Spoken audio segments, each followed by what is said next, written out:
আসসালামু আলাইকুম viewers, Mahmuda's kitchen ব্লগের পক্ষ থেকে আপনাদের সবাইকে শুভেচ্ছা ও স্বাগতম জানাচ্ছি। আশা করি আল্লাহর রহমতে আপনারা সবাই সুস্থ এবং ভালো আছেন। আলহামদুলিল্লাহ, আমি এবং আমার পরিবারের সবাই সুস্থ এবং ভালো আছি। আজকে আপনাদের জন্য মজাদার শাহী গাজরের হালুয়ার রেসিপি নিয়ে এসেছি। ঈদে এই রেসিপি বানিয়ে সবাইকে খুশি করে ফেলতে পারেন সহজেই।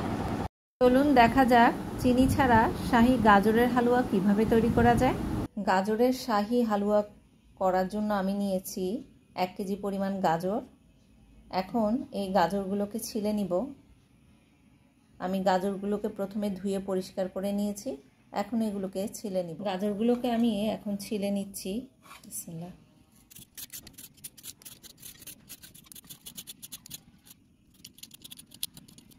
গাজরগুলো আমার ছেলা হয়ে গেছে। গাজরগুলোকে এখন আমি টুকরো করে নেব।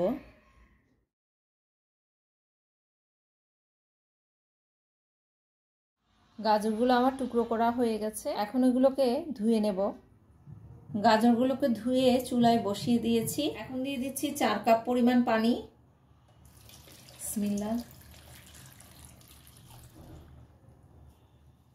2 কাপ দিয়েছি। এই যে এই কাপটি হচ্ছে 2 কাপ পরিমাণ, 2 কাপ দিয়েছি, এখন আরো 2 কাপ দিয়ে দিচ্ছি। বিসমিল্লাহ। ফ্লেম অন করে দিচ্ছি। এগুলোকে ভালো করে সিদ্ধ করে নেব। আরও 2 কাপ, মোট 6 কাপ পানি দিয়েছি, আর 2 কাপ দিয়ে দিচ্ছি। সিদ্ধ হওয়ার জন্য যতটুকু পানি প্রয়োজন ততটুকু আপনারা দিয়ে নিতে পারেন। ঢাকনা দিয়ে দিচ্ছি, ঢাকনা দিয়ে ভালো করে সিদ্ধ করে নেব। 45 মিনিট পর ঢাকনা সরিয়ে গাজরগুলো সিদ্ধ হয়ে গেছে। ফ্লেম অফ করে চুলা থেকে নামিয়ে নেব। এখন নামিয়ে ঠান্ডা করে নিয়েছি। ঠান্ডা হলে এগুলোকে ভালো করে ব্লেন্ড করে নিব।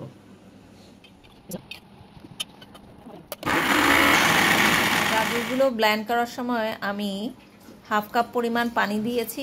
আপনারা আপনাদের প্রয়োজন অনুযায়ী পানি ব্যবহার করতে পারেন। এখন চুলায় হাঁড়ি বসিয়ে দিয়ে দিচ্ছি 2 টেবিল চামচ পরিমাণ ঘি।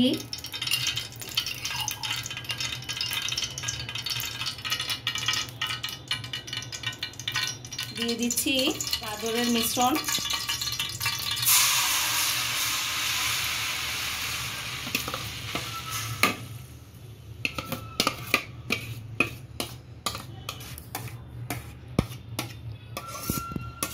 ব্লেন্ড করার সময় আমরা 1/2 কাপ পরিমাণ পানি দিয়েছিলাম এখানে। সেই পানিটা শুকানো পর্যন্ত আমি এগুলোকে চুলার মধ্যে এভাবে করে নাড়তে থাকবো অনবরত।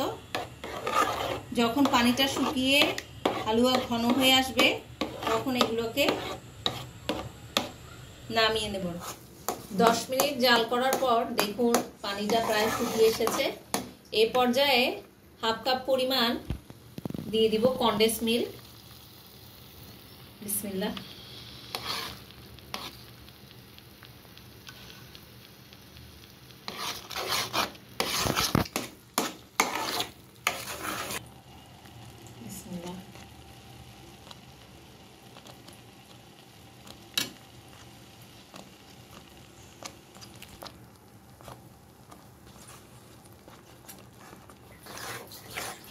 আমি আরো 1/2 কাপ পরিমাণ কনডেন্স মিল্ক দিয়ে দিয়েছি। মোট 1 কাপ পরিমাণ কনডেন্স মিল্ক এতে দিয়েছি। আমি কোনো চিনি দিব না। চিনি ছাড়া এই হালুয়া তৈরি করলে দেখবেন খেতে খুবই সুস্বাদু। গাজর মিষ্টি, আবার কনডেন্স মিল্কও মিষ্টি, তো এই দুয়ে মিলে এখানে কোনো চিনির প্রয়োজন নেই। এভাবে জাল করতে করতে হালুয়াটাকে আরেকটু শুকিয়ে নিতে হবে। এখন দিয়ে দিচ্ছি 3 টেবিল চামচ পরিমাণ গুঁড়ো দুধ।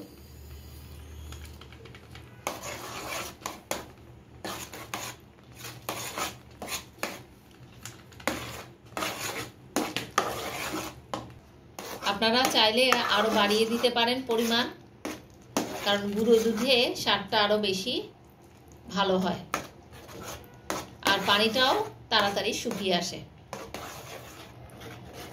গুঁড়ো দুধকে ভালো করে হালুয়ার সাথে নেড়ে মিশিয়ে দিতে হবে।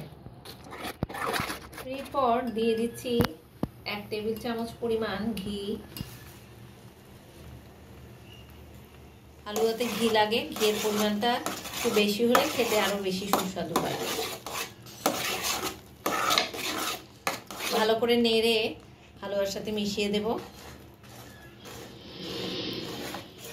আরো 1 টেবিল চামচ পরিমাণ ঘি দিয়ে দিচ্ছি।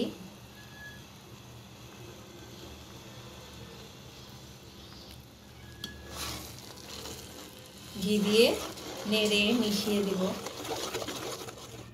এখন পাশের চুলায় পরিবেশনের জন্য বাদাম আর কিশমিশগুলোকে 1 টেবিল চামচ পরিমাণ ঘিয়ে ভেজে নেব। দিয়ে দিচ্ছি 1 টেবিল চামচ পরিমাণ ঘি।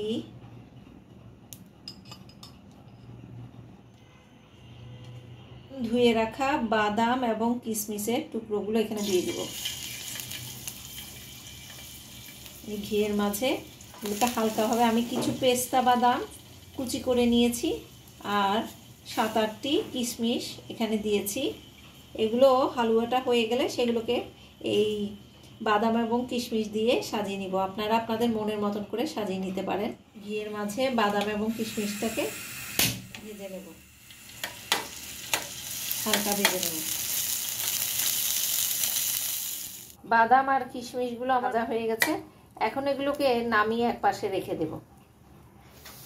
হালুয়াটা প্রায় হয়ে গেছে, দেখেন হাঁড়ির গা থেকে এটা উঠে আসছে। এখন এটিকে নামিয়ে নিব। নামানোর আগে 1 টেবিল চামচ পরিমাণ ঘি দিয়ে দিব। বিসমিল্লাহ।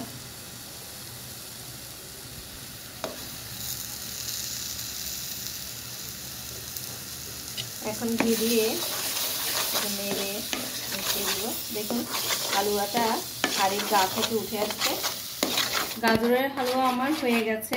দেখুন পাশ থেকে সরে আসছে, পাতিল থেকে উঠে যাচ্ছে, নাড়লেই বোঝা যাচ্ছে গা ছেড়ে আসছে।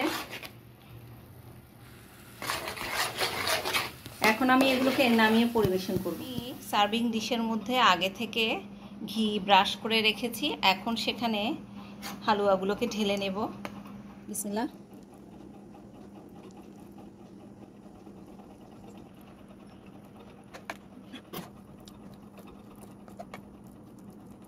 চামচ দিয়ে সমানভাবে হালুয়াটাকে সেট করে নিচ্ছি।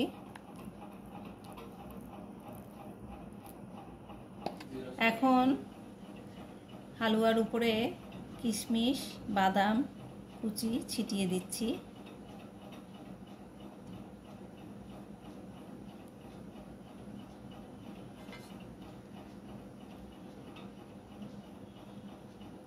সো ভিউয়ার্স, তৈরি হয়ে গেল মজাদার গাজরের শাহী হালুয়া। আশা করছি রেসিপিটি আপনাদের সবার ভালো লাগবে। আসন্ন কোরবানির ঈদে এইভাবে গাজরের শাহী হালুয়াটি বানিয়ে সবার মন জয় করে নিতে পারবেন আশা রাখছি। রেসিপিটি ভালো লাগলে ফ্রেন্ডস অ্যান্ড ফ্যামিলির মাঝে শেয়ার করবেন আর আমার চ্যানেলটিকে প্লিজ সাবস্ক্রাইব করবেন। আর যারা এখনও পর্যন্ত আমার চ্যানেলটিকে সাবস্ক্রাইব করেনি তাদের সবাইকে রিকোয়েস্ট করছি মজার মজার রেসিপিগুলো সহজে পেয়ে যাওয়ার জন্য চ্যানেলটিকে সাবস্ক্রাইব করে পাশে থাকবেন। আল্লাহ আপনাদের সবাইকে ভালো রাখুক, এই দোয়া রইল। আল্লাহ হাফেজ।